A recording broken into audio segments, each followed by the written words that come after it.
Halo yuk, what's up guys? Welcome back again with me, Virga Apri ya. Jadi ketemu lagi kita di konten bacot hari ini. Jadi kemarin saya ngebuat ini video bacot juga bareng Caca sama Cici, dan banyak banget respon positif dari teman-teman. Katanya kita disuruh bahas lagi tentang kecewa dan jatuh cinta. Oke, jadi saya sekarang sudah bersama pakarnya langsung, bukan pakar sih, orang yang bisa memberikan kita ilmu sedikit dari pengalaman hidupnya, yang menurut saya ilmunya bisa bermanfaat buat kita semua. Udah bersama saya Mas Oman. Halo Mas, apa kabar? Baik Mas? All good man. Sejauh ini sih all good. Alhamdulillah ya. Gimana? Nggak ada jadi, kemarin ada banyak banget yang request gitu. Kita katanya sih Virga coba buat bahas tentang kecewa dan jatuh cinta. Makanya saya kontak langsung ke Masnya kan. Karena kita ngerasa sih di sini pengalaman dari Mas juga siapa tahu bisa dijadikan pelajaran buat teman-teman di sana. Oke, untuk ini nih, yang pertama nih kita bahas tentang kecewa Mas. Menurut pandangan Mas nih, definisi kecewa itu seperti apa? Apa ya kalau pandanganku? Gimana ya, secara dasar aja gitu, secara mendasar dari semua hal lah, bukan dari cinta juga. Kalau aku mikirnya kecewa itu ya gagal aja sih. Gagal ya, gagal. Maksudnya kalau dari aku sendiri kecewa ya apa ya, ketidaksesuaian antara keinginan pengennya kita sama realitanya kayak gimana. Berarti tidak sesuai dengan apa yang kita inginkan. Kita pengennya kayak gini tapi ternyata realitanya kayak gitu. Nah itu udah. Oke. Terus pernah nggak berada di titik emang kecewa banget gitu sama entah masalah kerjaan, karir atau cinta atau apa kan? Pernah berada, bukan pernah berada. Sering. Kalau dulu emang sering dalam artian kayak karena dulu sekolah juga, sekolah kecewa pernah juga, kemudian dalam bergaul juga pernah kecewa, pernah juga menjalin hubungan pernah kecewa, pernah gitu kan, apalagi hubungan pernah juga, pernah lah dalam menjalin suatu hubungan kecewa kan? Apalagi itu sering itu udah emang udah menjadi suatu hal yang wajar mungkin ya ketika kita menjalin hubungan kecewa kan. Kalau dulu sih aku mikirnya kayak gitu. Dulu berpikir bahwa menjalin hubungan tuh kayaknya bakal kecewa nih. Maksudnya nggak berpikir bakal kecewa, cuma ngejalanin aja gitu. Jalanin aja apa yang ada sekarang, udah jalanin gitu. Tapi ujung-ujungnya kok malah kecewa gitu. Maksudnya dulu tuh tidak berekspektasi untuk kecewa. Tidak mematok, nggak pernah terpikirkan bahwa menjalin hubungan itu bakal kecewa, enggak. Hanya memikirkan bahagia. Mikir jalanin aja udah kayak gitu. Oke, untuk pertanyaan selanjutnya, pernah nggak sempat mikir sampai tujuan hidup itu nggak ada lagi, tujuan buat hidup tuh nggak ada lagi? Pernah lah. Di titik terbawah kan itu. Titik terbawah banget. Kecewanya banget gitu ya. Pernah berpikir putus asa, lebih ke jatuhnya ke putus asa sih gitu. Terus dalam untuk artian karena kecewa membangkitkan lagi itu kenapa ya kemarin tuh kejadian itu? Secara umum aja kan, secara umum biasanya ketika kita mendapatkan di titik terbawah, hal-hal yang kita lakukan lagi, karena untuk bangkit kan agak susah memang kan. Self mirror sih, berkaca sama diri sendiri. Self mirror. Jadi lihat diri sendiri. Maksudnya kita kan diberikan pendidikan, diberikan pengetahuan kayak gitu kan. Nah, ketika di titik terbawah kayak gitu, pertanyaannya adalah apakah di titik terbawah ini pure karena keinginan kita sendiri, atau ada penyebab lain. Nah, jadi di situ nanti identifikasi satu-satu. Kalau misalkan karena kita penyebabnya karena apa maksudnya? Apa yang sampai bisa menyebabkan sampai kita di titik terbawah? Nah, dan bagaimana caranya keluar? Itu dia. Kembali lagi ke pola pikirnya masing-masing, pola pikir pribadi. Kalau berpikir ketika ada masalah atau ketika dihadapkan dengan kekecewaan misalkan kayak gitu, kalau dia berpikir itu sebagai sebuah hal yang memang tidak bisa membuat dia berkembang, ya dia bakal stuck di titik terbawah itu. Tapi kalau misalkan dia berpikir bahwa kekecewaan itu adalah sebuah tantangan, dia pasti bakal bisa keluar. Dan bisa dijadikan pelajaran kan? Itu dia. Selalu ada nilai positif dari sebuah kejadian. Benar sih, benar. Jadi ini next lagi, bagaimana jika posisinya dibalik lagi? Posisi apa nih? Posisinya enggak, bukan laki di atas sih, astaga. Posisinya dibalik, kita yang mengecewakan orang lain. Lebih ke arah ngerasa gimana gitu. Kalau menurut pandangan Mas pribadi nih, kalau kita sendiri, Masnya sendiri ngecewain apalah gitu, orang, teman, pacar atau apa gitu kan? Ya jelas kalau pengalamanku pribadi nih ya, jelas lah pasti bakal ngerasa bersalah. Karena kita manusia diciptakan punya hati nurani gitu. Masa iya sih nyakitin, bahasa kecewa kan kita nyakitin orang nih. Kita bikin orang sakit hati nih. Masa iya kita sebagai manusia yang udah nyakitin kayak gitu terus nggak ada rasa bersalah? Pastilah ada rasa bersalah. Tapi kebanyakan orang sih nggak ada rasa bersalah. Karena dia nggak sadar. Karena mungkin dilihat kembali lagi ke masalahnya, dia ngecewain karena apa gitu. Itu.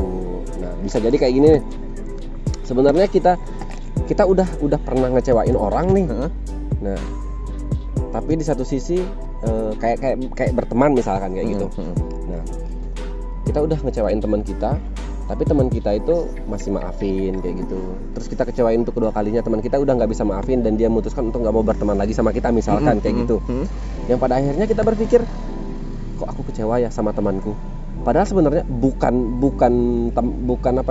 teman itu yang salah karena ninggalin kita, karena nggak mau teman sama kita, bukan. Tapi kitanya sendiri yang membuat hal itu terjadi. Kita sendiri yang membuat teman kita nggak mau temenan sama kita. Bukan karena dia, lebih karena dia. Itu kan kembali lagi ke mirror tadi kan, mirror. Gitu. Jadi ada juga kecewa karena disebabkan orang lain, ada juga kecewa karena ulah kita sendiri. Karena gitu. Ekspektasi kita sendiri juga. Itu kita yang sering bikin teman kita kecewa, sering bikin orang di lingkungan sekitar kita kecewa. Ketika orang tersebut nggak respect lagi sama kita misalkan kayak gitu, terus kita yang malah nyalahin mereka. Padahal sejatinya kita yang salah di situ. Apalagi kita yang salah ya, berarti ya itu makanya. Bukan pure sepenuhnya itu kesalahan dia berarti kan? Iya, itu bukan kesalahan mereka, bukan kesalahannya dia, bukan. Nah, dan kita, jeleknya lagi kita adalah mencari pembenaran untuk sebuah kesalahan. Mencari pembenaran untuk sebuah kesalahan. Padahal kita salah kan? Padahal kita yang salah, tapi kita masih kayak, aku nggak salah nih, aku nggak salah, aku bener, dia yang ninggalin kok. Padahal bukan perihal siapa yang meninggalkan, bukan di sini. Tapi kenapa sampai tiba-tiba ada asap? Kalau apinya nggak ada, kenapa sampai tiba-tiba ada api kalau korenya nggak ada? Nah, itu sih. Berarti lebih ke lebih ke arah nilai diri sendiri, berarti ini nilai sendiri itu lagi. Maksudnya kalau misalkan nih ada bahasa, kalau misalkan kamu pengen temenmu nge-treat kamu kayak kamu kalau misalkan temanmu pengen memperlakukan kamu istimewa, maka perlakukan temanmu, maksudnya kamu sendiri memperlakukan temanmu harus lebih istimewa dari yang kamu mau. Kucing aja dikasih makan nurut, Mas ya. Apalagi manusia kan? Apalagi manusia. Manusia kan punya hati kan. Ya sih benar. Masa iya sih nggak kesentuh dikit aja cukup udah. Sih. Apalagi terus. Sorry guys, ribut soalnya kita syutingnya di pinggir jalan. Santuy. Hal terbesar yang membuat kita kecewa itu seperti apa sih misalnya? Hal terbesar yang membuat kita kecewa misalnya nih, kita udah menjalin hubungan sama seseorang. Kita menjalin pasangan. Karena lebih requestnya sih ke pasangan katanya teman-teman kemarin. Oke, mantap. Oke kan? Kita udah menjalin hubungan sama si ini.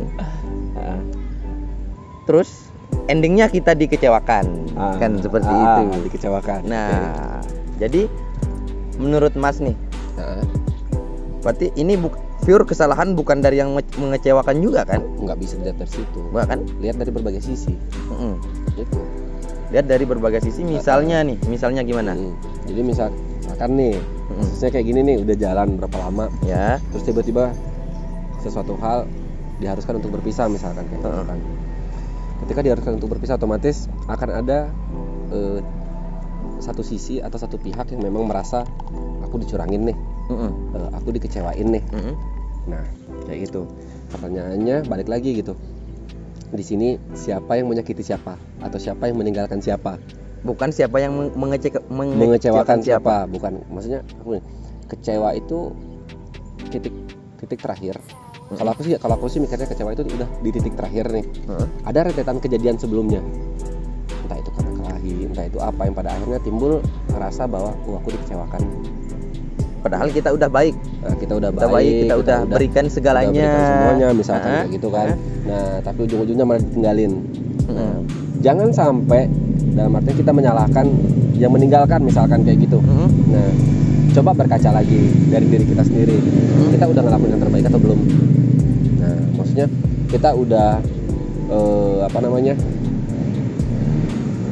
kita udah berlaku sesuai dengan porsi kita atau belum? Misalkan nih, Virga nih punya pacar, Virga laki, terus pacar otomatis cewek kan, pacar otomatis cewek ya. Nah, ketika kamu menjadi pasangannya dia, kamu sudah menjadi pasangan yang baik belum untuk dia? Nah, atau mungkin kamu belum baik nih, misalkan nih kamu belum baik nih, tapi pasangan pengen kamu lebih baik misalkan. Nah, ketika pasanganmu sudah ngasih tahu sebaik mungkin, ketika pasanganmu sudah nge-treat kamu sebaik mungkin, tapi kamunya malah ngeyel, tapi kamunya malah bertingkah semaunya, kemudian tiba-tiba dia pergi ke orang lain, puncak dia pergi meninggalkan dan berjalan sama dengan orang lain, ya sudah, di situ kamu pasti bakal merasa kecewa, bahwa kamu kecewa. Padahal kenyataannya kamu sendiri yang membuat dirimu menjadi kecewa. Penyebabnya kita sendiri ya. Ya kamu sendiri di situ. Karena seandainya tidak ada tingkahmu yang keras kepala itu, dia nggak bakal ninggalin. Itu aja kuncinya. Tapi kalau misalkan kamunya sudah baik sebaik mungkin, maksudnya kamu udah menjadi pasangan ya sesuai porsi sebagai pasangan misalkan kayak gitu, tapi dianya malah ninggalin kayak gitu, oh ya sudah, berarti memang baikmu bukan buat dia, buat orang lain. Ya sih. Udah sih mikirnya kayak gitu. Lihat lagi kan masalah apa yang terjadi. Ya, masalah apa yang terjadi sebelum dikecewakan. Gitu. Ada juga yang banyak sih kalau misalkan perihal hubungan yang bikin kecewa tuh ada banyak. Misalkan karena ekspektasi yang tinggi terhadap pasangan bisa. Ekspektasi yang terlalu tinggi. Kita masang standar yang tinggi untuk pasangan. Jadi contohnya nih, aku punya cewek misalkan. Karena keseringan aku ngelihat cewek-cewek lain segala macamnya, pada akhirnya aku pengen perempuanku ini, cewekku ini karena standarku udah tinggi nih untuk cewek, untuk pasangan. Aku pengen dia itu grade-nya lebih naik lagi gitu. Aku pengen dia menjadi kayak si cewek itu misalnya. Si cewek yang aku idamkan misalnya kayak gitu kan. Tapi ternyata faktanya di lapangan perempuanku nggak bisa kayak gitu, cewekku nggak bisa memenuhi ekspektasiku. Yang pada akhirnya aku kecewa di situ. Pertanyaan selanjutnya lagi, oke? Ketika kita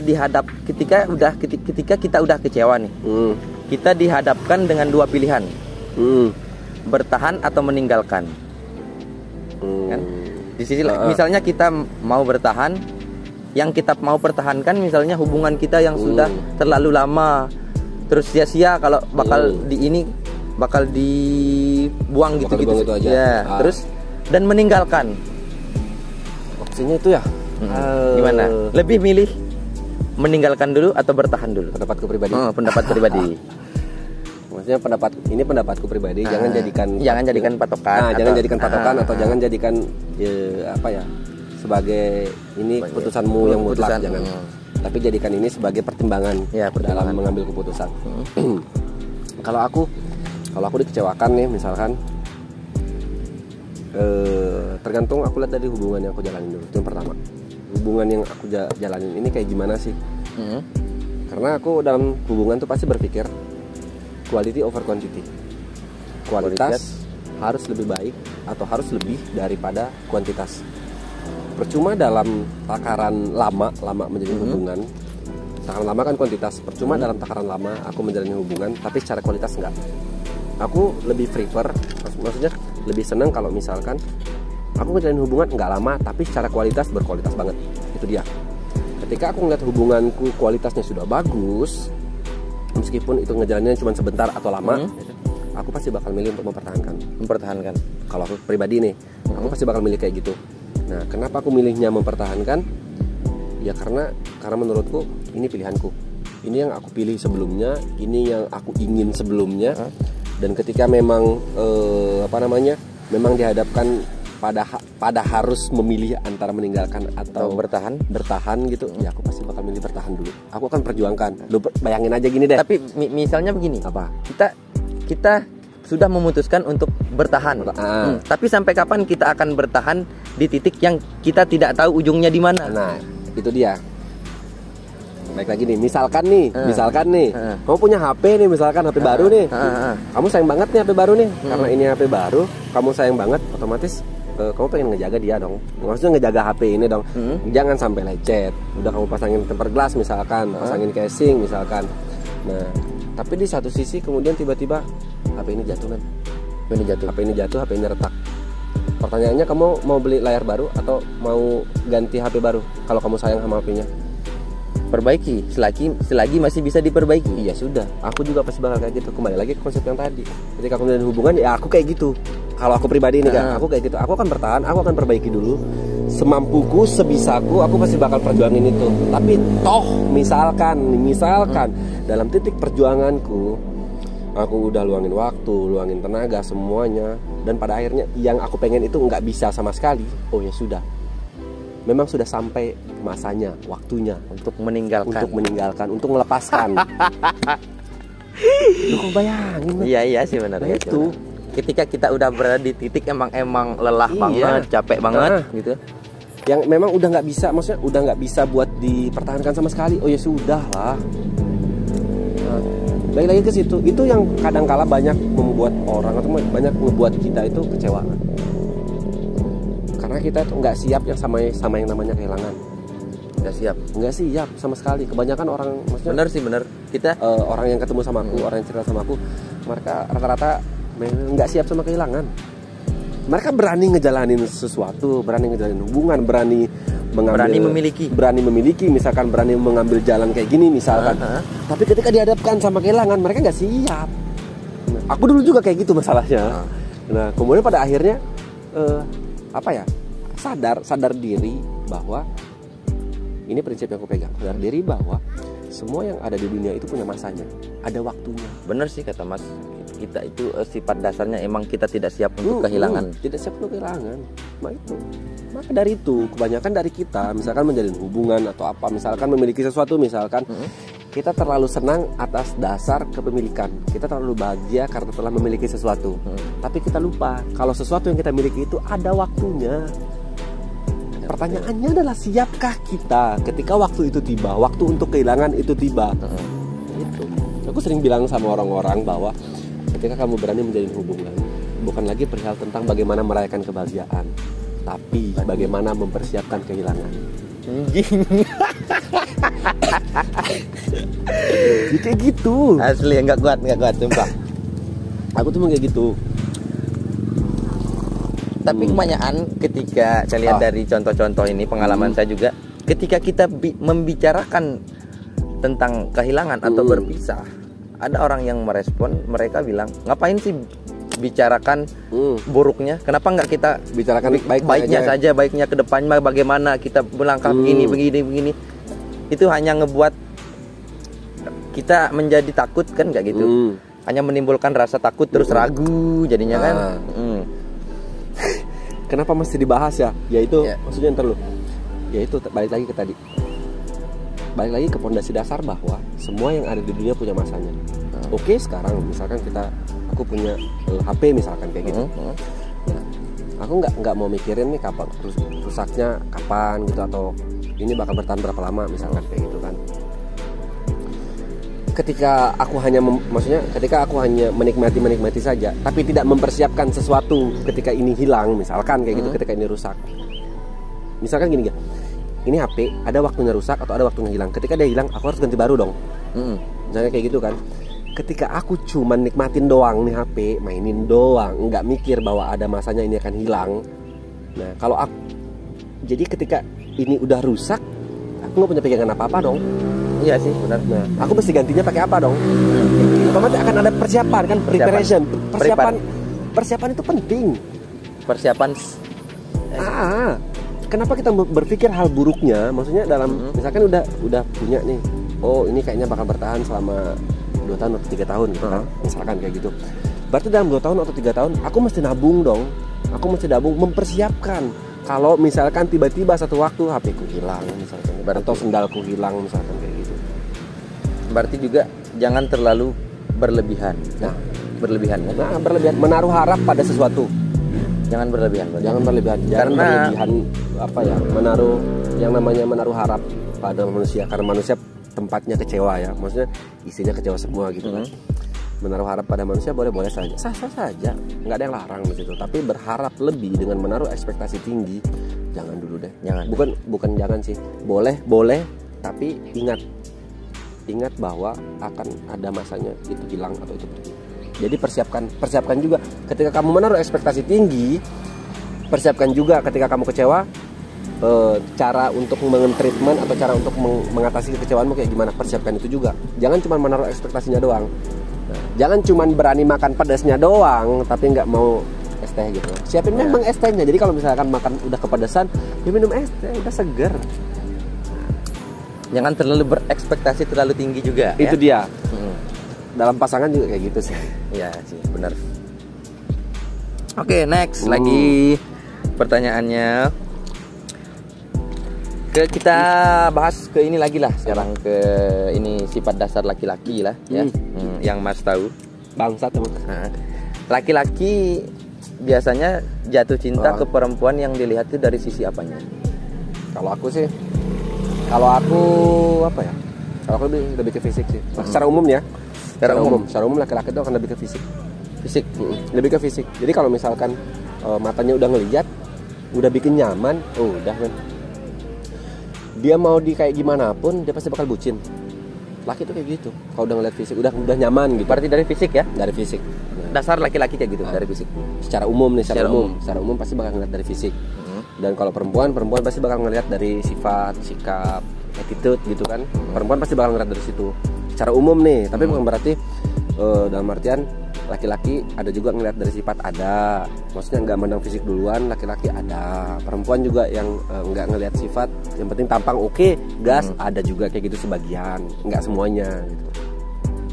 Berarti dari mata turun ke dompet, ke hati. Dari mata turun ke hati. Kalau laki ke dompet gitu. ya sebenarnya. Ngeliat dulu nih, ini anak nih, maksudnya udah kalau ngeliat perempuan nih, aduh ini asik nih kayaknya, maksudnya tongkrongannya oke nih, supel nih, bisa bikin nyaman nih, ya udah gas udah. Yang penting dia mau kayak gimana, maksudnya mau perempuannya cerewet apa.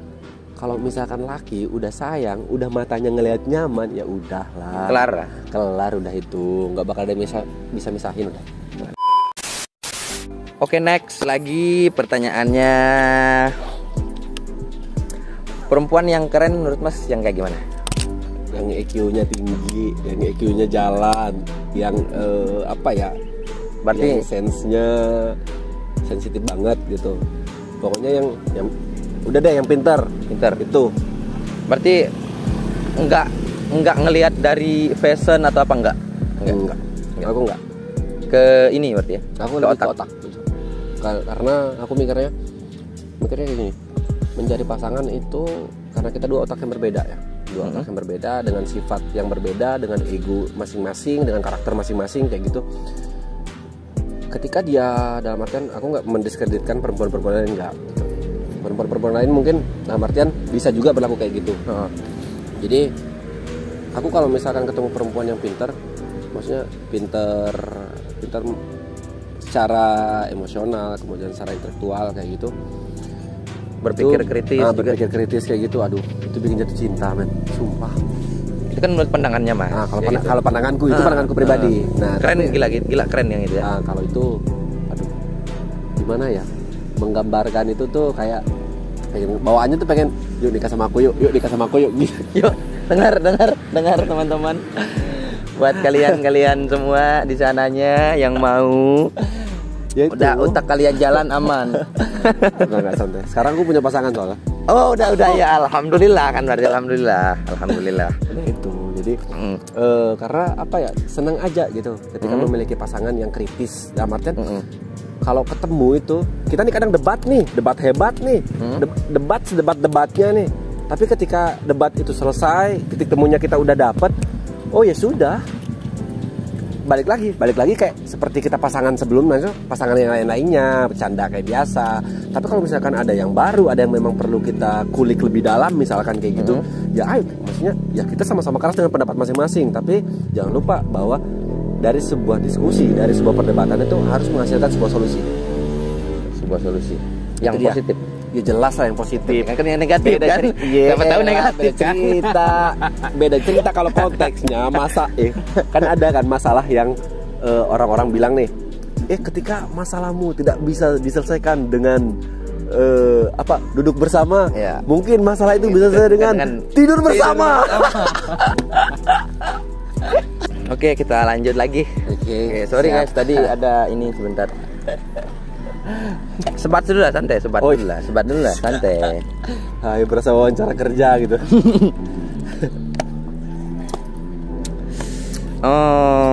Kita balik lagi ke pertanyaan yang ngerasa sakit lagi, kecewa lagi. Oke, apa? Kan banyak nih dari cerita teman-teman, orang-orang nih mas. Ketika dia sudah kecewa dan sudah terluka nih, kebanyakan dari orang-orang ingin melupakan luka tersebut. Luka ingin terburu-buru untuk melupakan, untuk gimana ya? Pengen move on. Ya, gitu. move on gitu kan. Padahal kan sebenarnya menurut saya sih, pandangan saya, kenapa enggak kita jadikan luka itu sebagai pelajaran dulu, kayak gitu kan? Ketika kita sudah menjalin hubungan dengan seseorang, terus kita mau menjalin lagi hubungan dengan yang baru, niatnya hubungan yang baru ini akan mengobati hubungan yang lama. Iya. Tapi nyatanya nggak bisa. Nyatanya nggak bisa kan? Mending nggak usah kan? Menurut saya kan, hilangkan dulu kan, sebenarnya kan. Jangan terburu dulu kan? Jangan terburu-buru dulu. Kenapa nggak kita ngelihat luka itu bukan sebagai luka, tapi hanya sebagai pelajaran gitu kan? Nah itu dia. Ada sebagian orang yang kayak gitu. Ada yang ngelihat ketika disakitin, dia nganggap itu sebagai ini pelajaran.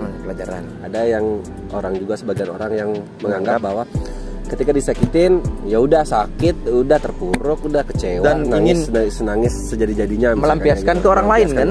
Dia menjalin hubungan ke orang lain, niatnya untuk move on, malah kenanya ke orang ini kan. Dia. Jadi kalau aku pribadi aku kadang bilang sama orang, maksudnya aku nanya ke orang-orang gitu, kalian menjalani hubungan ini sebelumnya atas dasar apa? Apakah atas dasar karena kecewa dari pasangan sebelumnya, atau murni karena memang kayak karena kepengen ngejalanin hubungan itu. Nah, dan rata-rata aku dapat jawaban kayak, pengen cepat move on, pengen cepat ngelupain dia. Padahal itu salah. Keliru sih sebenarnya. Bukan salah. Lebih ke keliru sih, keliru. Mereka berpikir bahwa dengan datangnya pasangan yang baru ini bakal menyembuhkan luka yang lama. Prinsipnya bukan kayak gitu kan. Ibaratnya kayak gini aja, Ibaratnya kayak gini. Kamu punya rumah, kamu punya ruang tamunya, ruang tamumu ini berantakan nih, kamu belum rapikan nih. Nah, setelah tamu ini udah pergi nih, kamu belum rapikan sama sekali ruang tamumu. Terus ada tamu lagi yang datang, kamu ajak masuk ke dalam ruang tamu berantakan, betah apa enggak? Ya enggak lah. Kamu betah enggak duduk di ruang tamu itu? Enggak lah. Ya sudah, ya itu sama. Nah, jadi kadang di situ orang-orang itu menerima. Ada kayak segelintir orang yang kayak baru habis patah hati nih, hatinya dihancur berantakan segala macamnya, kemudian tiba-tiba menerima orang baru. Nah, orang baru tuh udah berusaha ngelakuin yang terbaik dan segala macam, ternyata dia masih ngegalauin yang kemarin, misalkan kayak gitu. Nah, ruang tamunya itu masih berantakan, belum diberesin. Kenapa nggak diberesin dulu? Iya. Nah, diberesin dulu ruang tamu, dikasih parfum yang wangi, vas bunganya dikasih yang cantik, taplak mejanya diganti, kasih karpet bluedru mungkin kayak gitu, atau sofanya ganti yang merek Ike Kumochi itu kan. Iya, Ike Kumochi ya benar. Nah, jadi tamu yang datang itu bukan lagi cuma sekedar tamu doang, bukan, tapi benar-benar menetap. Wow. Ketika ruang tamumu udah bagus, kenapa kamu mesti khawatir tamumu pergi? Iya sih benar. Ketika dia sudah ditata dengan rapi, orang mana yang nggak mau menetap? Iya kan? Bukan lagi yang suguhkan aku kopi, suguhkan aku teh, bukan lagi kayak gitu ya. Tapi lebih ke suguhkan aku hatimu dong. Iya, elah. Kopi sama teh udah nggak bisa bikin aku jatuh cinta lagi gitu kan? Benar, tapi berarti untuk teman-teman nih tipsnya, Kalian rapikan dulu masa lalu kalian dan baru memulai dengan yang baru. Bener. Kalau aku sih mikirnya kayak gitu. Maksudnya aku sering kasih mungkin kalau misalkan orang minta pendapat atau apa, aku sering bilang kayak gitu. Rapikan dulu diri sendiri, rapikan dulu pribadimu. Kalau misalkan memang udah mantap, ya ayo silakan menjalin hubungan dengan orang lain. Karena kalau aku sendiri nih, aku pribadi Gaya, aku pribadi menerjemahkan move on itu bukan perihal mendapat pasangan baru, bukan. Tapi move on itu cuma perihal waktu sih sebenarnya. Perihal waktu. Dalam artian move on itu adalah bagaimana cara kamu atau bagaimana cara kita pribadi ini bereaksi terhadap apa yang membuat kita kecewa sebelumnya. Jadi misalkan contohnya kamu punya pasangan misalkan. Nah, mungkin baru-baru pisah misalkan kayak gitu. Ketika kamu mendengar namanya saja itu udah bikin galau setengah mati. Move on yang kita bangun lama-lama jatuh lagi. Itu udah runtuh kayak gitu. Nah, tapi seiring waktu ketika kamu sudah terbiasa, ketika kamu mendengar namanya lagi udah mantan yang kemarin. Sikap responmu. Dia gitu kan. Dia. Nah, responmu. Kalau aku berpikir yaitu move on. Move on itu adalah bagaimana cara kamu bereaksi ketika mendengar tentang dia, namanya, segala tentangnya pokoknya. Nah, ketika reaksimu sudah biasa saja, you did it, man. Kamu move on. Udah, silakan menjalin dengan hubungan yang baru. Iya. Ruang tamu kamu sudah bersih kan? Aman. Kita mah tinggal mencari yang menetap, bukan lagi mencari tamu kan? Nah, itu dia. Jadi rumah ini apa ya? Ibaratnya kalau misalkan bukan lagi jual rumah dapat perabot, bukan. Berarti ini jual rumah dapat perabot, dapat yang punya juga. Iya, benar. Begitu. Ya, rapikan dulu teman-teman, rapikan dulu. Ya. Ruang tamunya, ruang tidur kalau bisa. Ya, bukan ruang tidur. Oke, last question nih Mas. Udah nggak enak juga, udah lama nih kita ngobrol. Tips nih buat teman-teman agar tidak merasakan kecewa yang benar-benar kecewa banget. Tips nih buat teman-teman di sana juga. Apa? Biar tidak merasakan benar-benar kecewa kepada manusia. Aku sih kalau aku bukan berpikir lagi sih. Aku kalau misalkan ngasih tips ke orang, mereka nanya gimana caranya biar nggak kecewa. Ekspektasimu jangan tinggi. Yang pertama, ekspektasi. Jangan pasang ekspektasi yang tinggi untuk sesuatu yang pada dasarnya itu sementara. Itu dia. Kemudian lapangkan hatimu untuk sebuah penerimaan. Biasakan diri dengan kekecewaan. Biasakan diri dengan kehilangan. Kembali lagi ke tadi kan fondasi awal itu kan. Biasakan dirimu dengan kehilangan. Ketika kamu terbiasa kehilangan, kemudian dalam satu waktu kehilangan sesuatu, kamu akan merasa biasa saja di situ. Kehilangan itu nggak apa-apa kok. Karena ada pepatah yang bilang mati satu tumbuh 1000. Ya sudah. Berarti biasa aja. Biasa aja gitu. Mencoba untuk berlapang dada, luaskan hatimu seluas-luasnya. Ketika ada yang menyakitimu, ya sudah maafkan. Karena apa? Kunci kebahagiaan kan memaafkan. Hati yang memang nggak ada rasa benci gitu. Dia mau nyakitin kayak gimana silahkan, udah. Kalau mau kamu nyakitin, ya udah nggak apa-apa, udah terbiasa kok tersakiti. Tetap ku maafkan. Nah, ketika hatimu bisa kayak gitu, ya insya Allah kecewa nggak bakal kamu dapetin lagi. Itu aja. Sama penerimaan itu penting. Penerimaan untuk sesuatu, menerima sesuatu kenyataan, faktanya. Walaupun nggak sesuai dengan ekspektasi, terima aja. Itu udah hidup kamu kan? Jalani. Kamu berani ngambil keputusan di awal ingin memiliki dia. Kamu berani juga menerima keputusan kalau pada akhirnya kamu akan kehilangan dia. Itu dia. Sepaket. Oke guys, mungkin podcast kali ini cuma sampai di sini aja. Thank you Mas ya, udah mau mampir di channel saya. Thank you banget, semoga ini bisa menjadikan pelajaran buat teman-teman di sana. Amin. Thank you. Senang bisa membantu juga.